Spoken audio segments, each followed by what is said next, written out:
Despite advances in cancer research and treatments, death rates for uterine cancer continue to rise. Mandy Gaither has the signs to watch out for and the fight one family is waging after losing a loved one. She was the most outgoing, caring person in the world. In September 2020, at the age of 63, Sherlyn Webb was diagnosed with uterine cancer, but was told the disease had been caught early. We thought that it wasn't going to be that bad. But during treatment, Webb's son says things went downhill. There were therapeutic complications. Less than a year later, Webb died. For us, it crushed us. Webb is not alone. Black women are more than twice as likely to die from uterine cancer compared to other racial groups, according to the National Cancer Institute.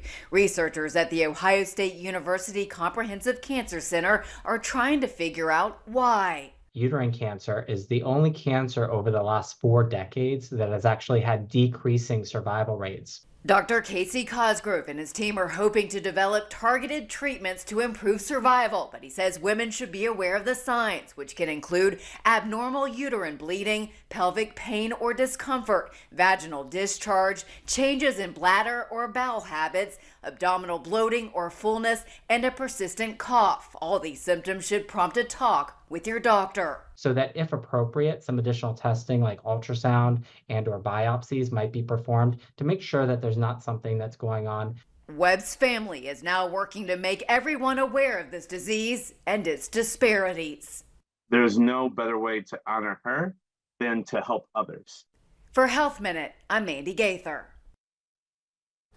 Dr. Cosgrove says obesity, PCOS, diabetes, high blood pressure, and irregular ovulation are known risk factors for uterine cancer.